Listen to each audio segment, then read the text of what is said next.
BSc board का जो 10 तारीख को फिज़िक्स का पेपर हुआ है उसमें ABCD चारों सेट के सॉल्यूशन 1 मार्क्स के जो सॉल्यूशंस हैं उनको यहाँ पे बताया जा रहा है, तो ताकि आप उसको वेरीफाई कर सकें और एक अंदाज़ा लगा सकें कि इसमें कितने मार्क्स आपके आ सकते हैं। हाँ, स्ट्रेस लेने की ज़रूरत नहीं है, आप इसे एक पॉजिटिव वे में लें ताकि आपको पता रहे कि हाँ इतने मार्क्स आपके कन्फर्म है। इस नज़रिए से इसको आप देखें। तो चलो इसको स्टार्ट करते हैं इसका सॉल्यूशन। तो सबसे पहले हम सेट डी स्टार्ट कर रहे हैं। ये थोड़े से आगे पीछे हो गए हैं तो मैंने थोड़ा सीक्वेंस बदला है। सेट डी, फिर सेट सी, फिर सेट बी, फिर सेट ए आएगा इसमें। तो सबसे पहले हम सेट डी ही लेते हैं। सेट डी में जो पहला क्वेश्चन है इसमें क्या क्या रखा है, at a given place the horizontal and vertical components of earth are equal, the angle of dip at that place will be. अब जो अर्थ का यहाँ पर अर्थ का एक ऐसा प्लेस होता है जहाँ पर हॉरिजॉन्टल और वर्टिकल कंपोनेंट बराबर होते हैं, वो उस टाइम वहाँ पर एंगल ऑफ डिप जो होता है वो 45 डिग्री का होता है। ऐसा क्यों?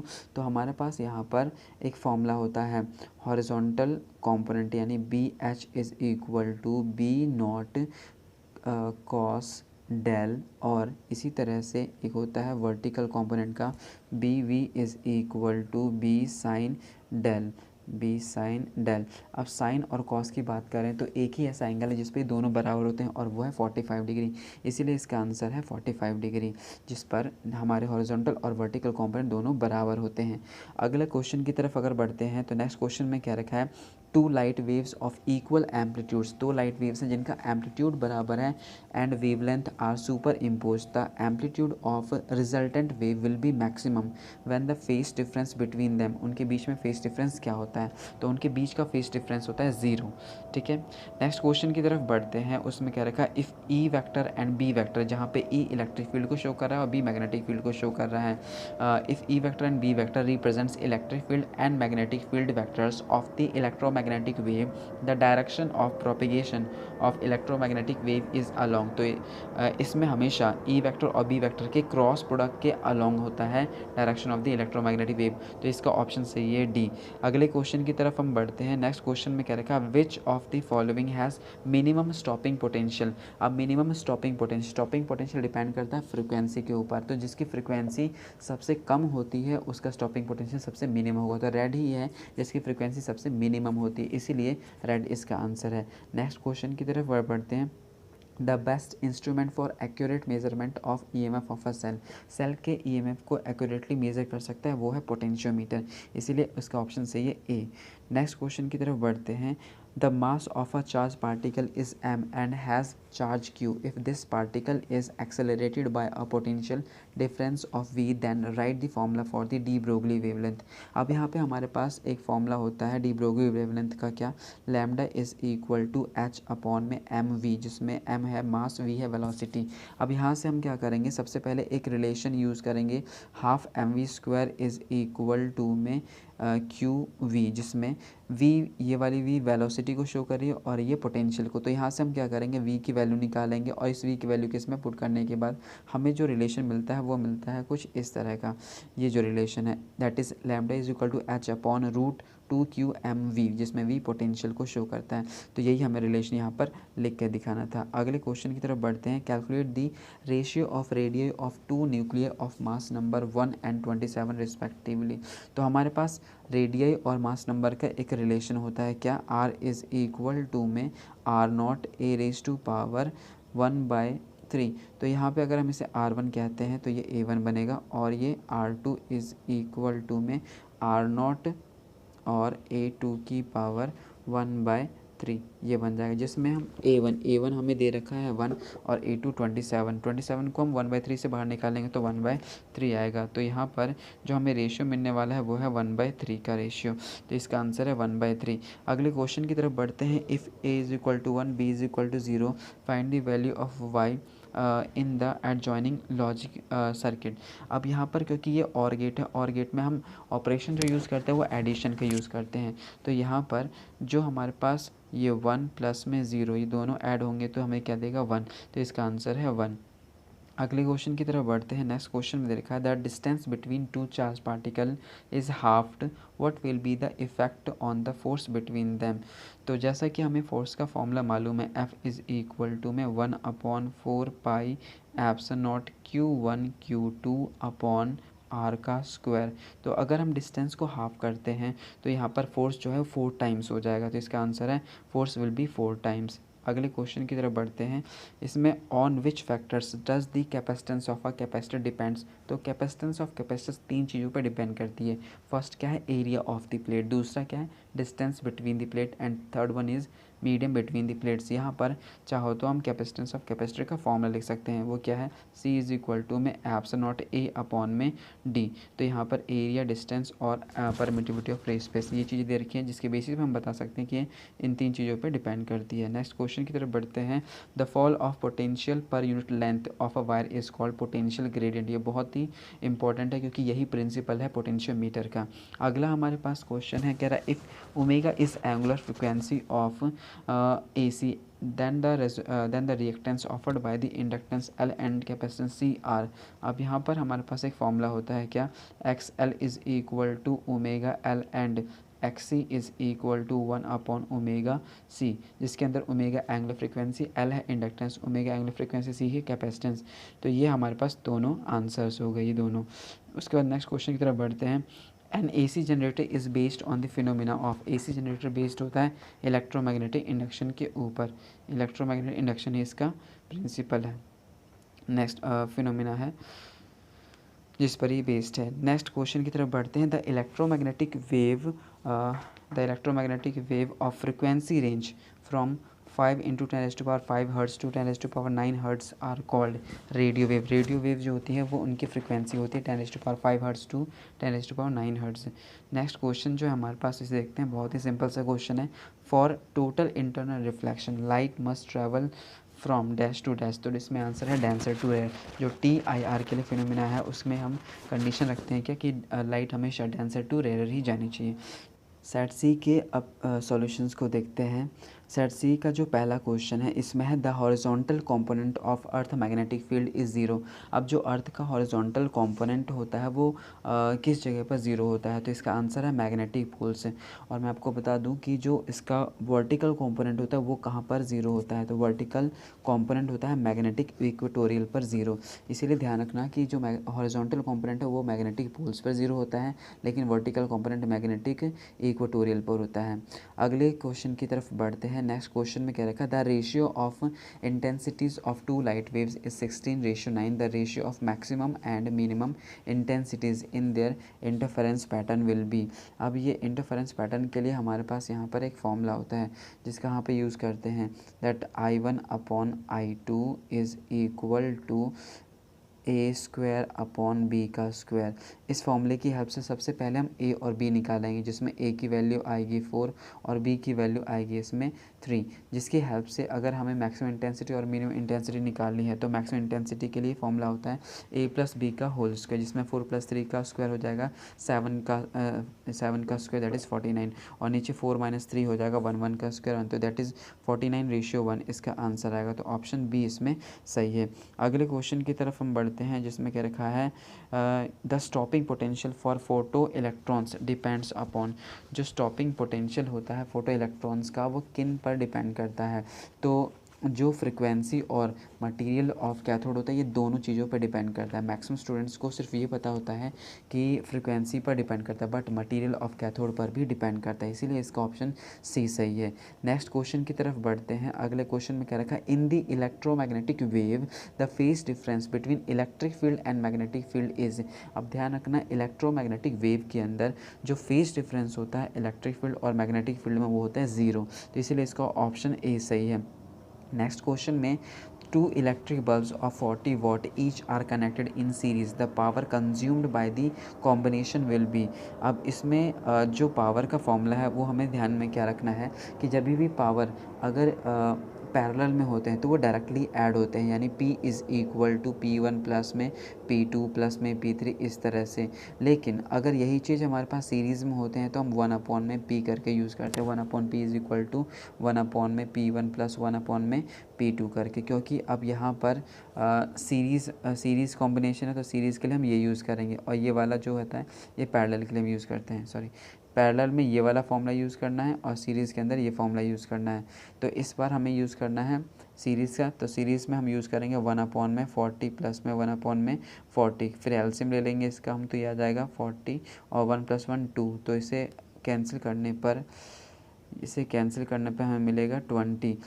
तो यहाँ पे 1/p = 1/20, देन p = क्या आ जाएगा 20, तो इसका आंसर आएगा 20।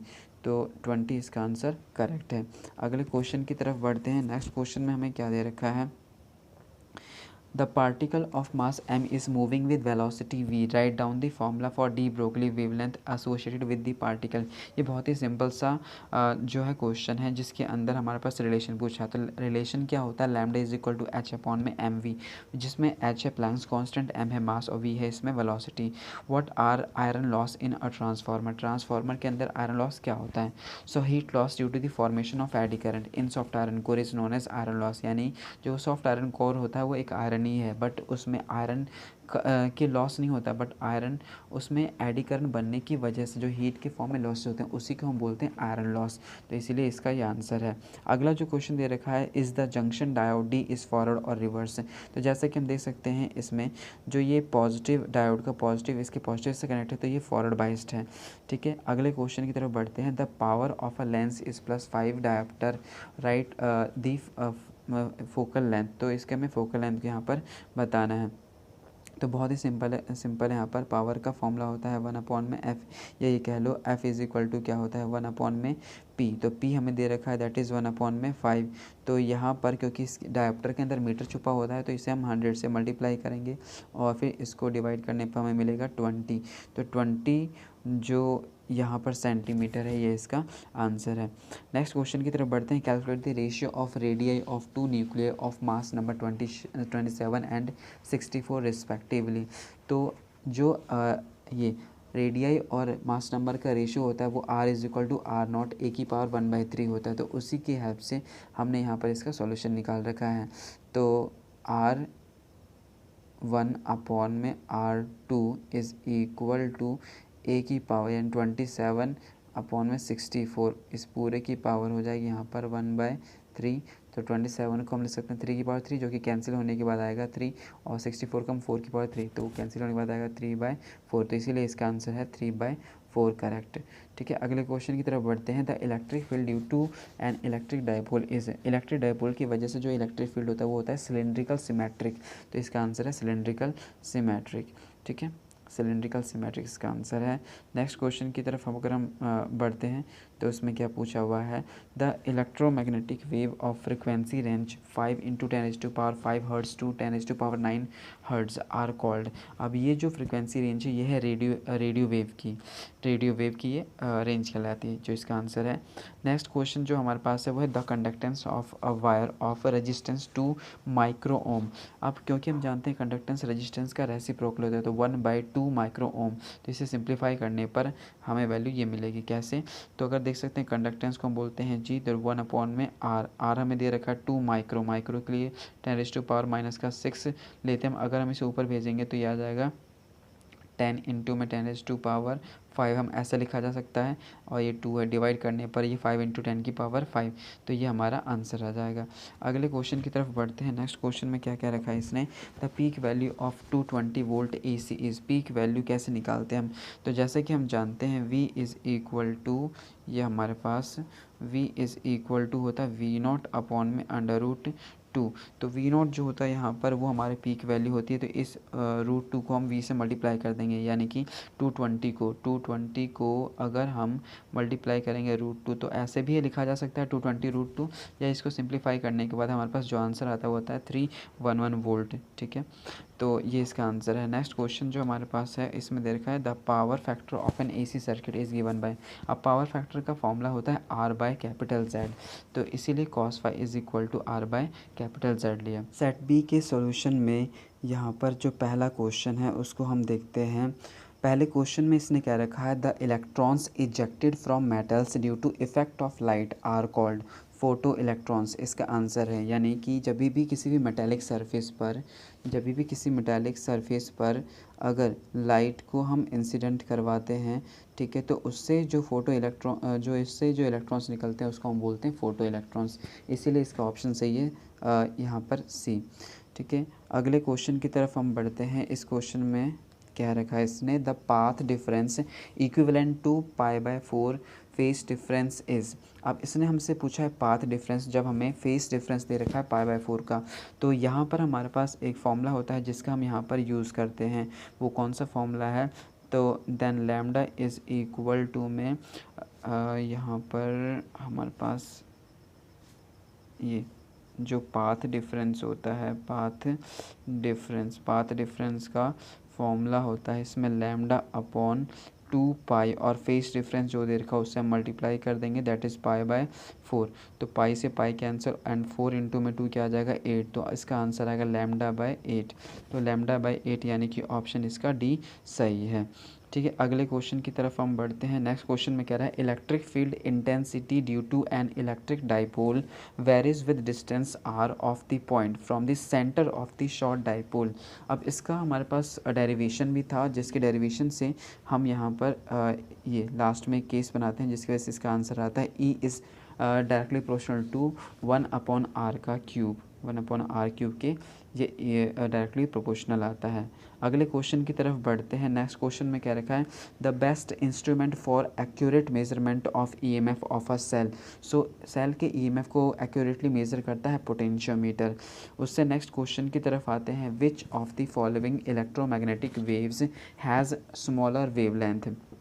तो सबसे कम जो वेवलेंथ होती है वो होती है गामा रेज़ की फ्रीक्वेंसी सबसे अधिक होती है, बट सब वेवलेंथ सबसे कम होती है। अगले क्वेश्चन में क्या रखा है, what will be the bands of colour in sequence on carbon register if it's resistance is 120 ओम। तो यहाँ पे हमारे पास जो BB रॉय ब्लैक ब्राउन जो ये हमने पढ़ रखा है कलर कोड, उसका यूज़ करके, तो यहाँ से 120 ओम जो दे रखा उसके लिए हमें कलर कोड मिलता है brown red and brown, brown red brown.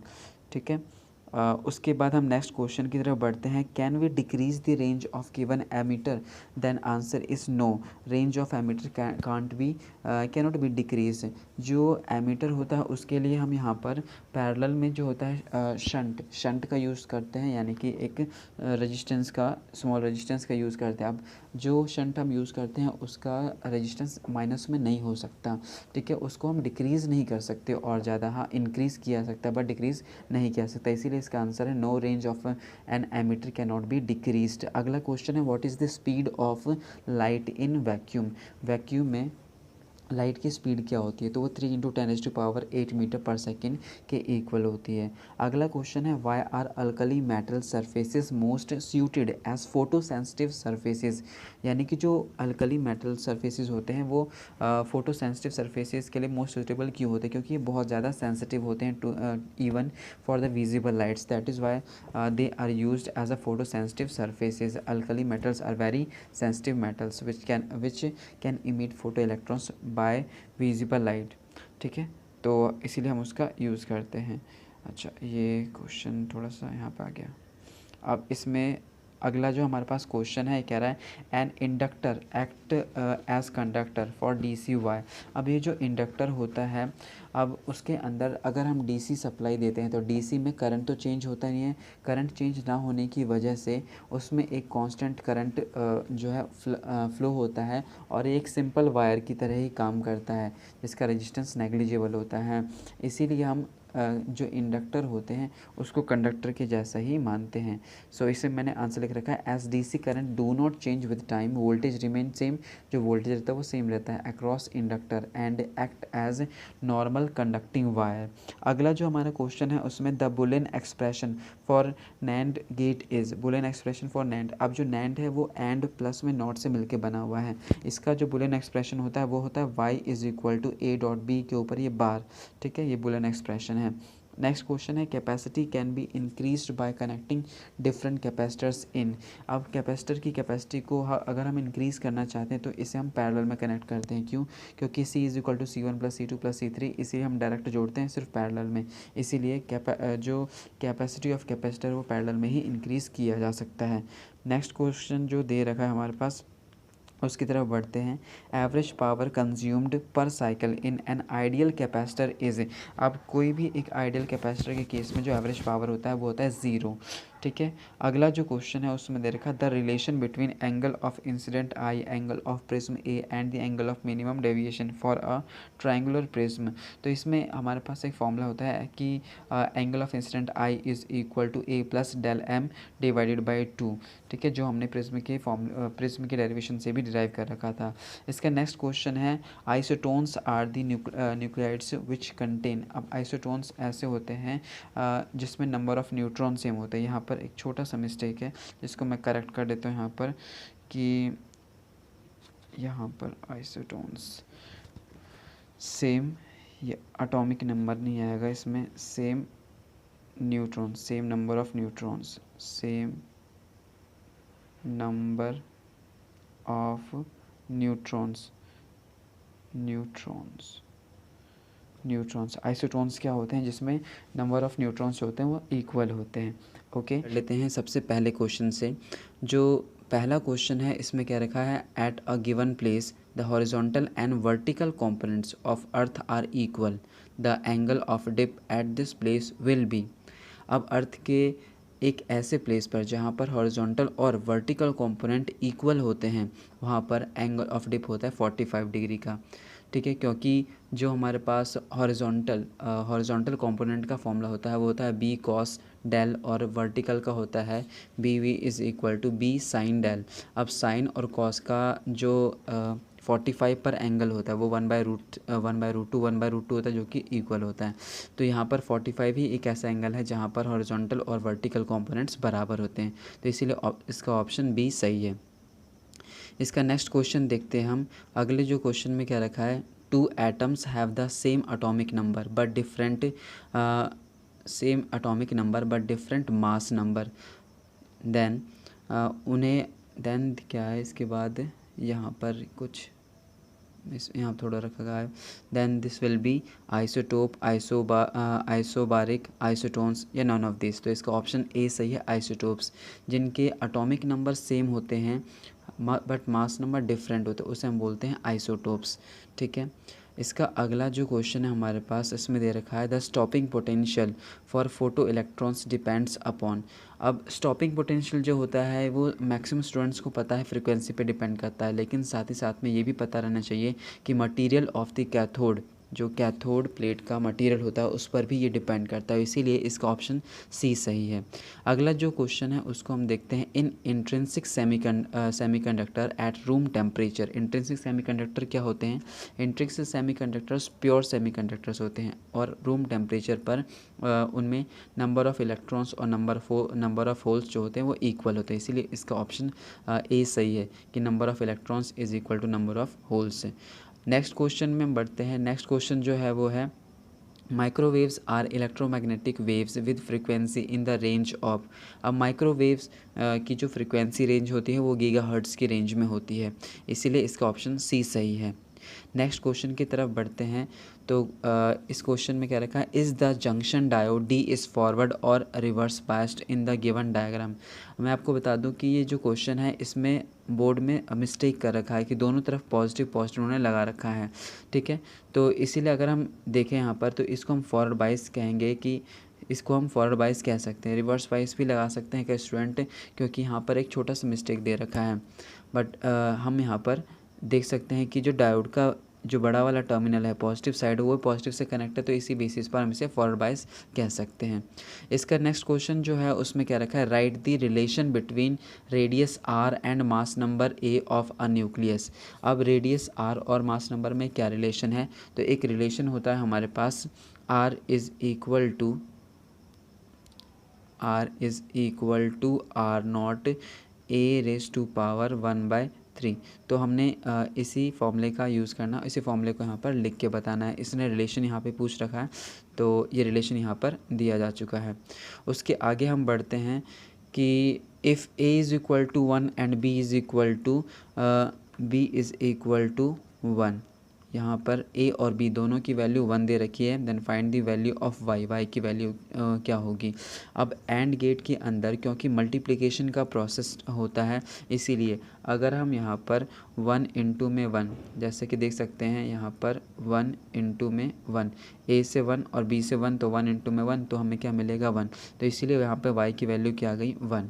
ठीक है, अगला जो क्वेश्चन है उसकी तरफ बढ़ते हैं हम यहाँ पर।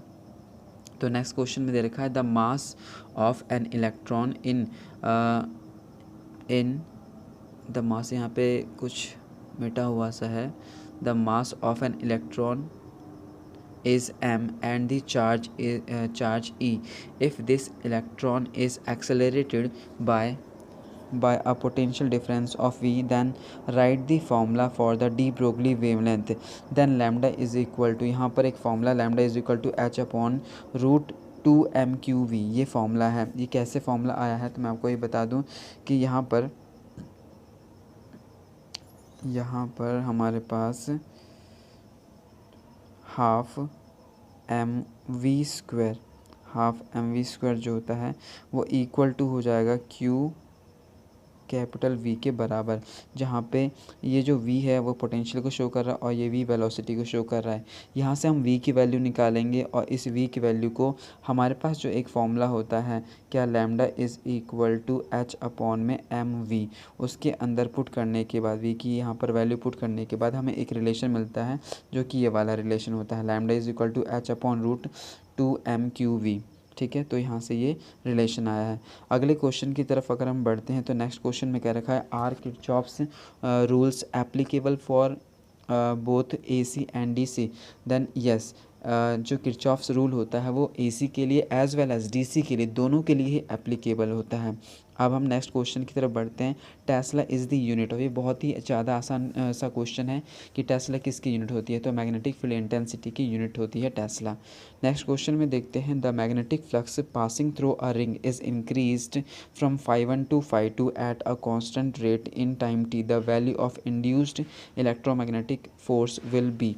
Then E is equal to φ2 minus φ1 upon में t। तो ये हमारे पास यहाँ पर फॉर्मूला होता है E is equal to minus का L d phi by d t. यहाँ पर एक और टर्म आना चाहिए, E is equal to minus का L d phi by d t. ये हमारा मेन फॉर्मूला होता है जिसके लिए हम यहाँ पर क्या पुट कर सकते हैं, E is equal to minus का एल φ2 माइनस φ1 अपॉन टी। तो ये फॉर्मूला बन जाएगा। तो यहाँ पर हमारे पास L और इनटू में रहेगा। ठीक है, तो ये एक फॉर्मूला है।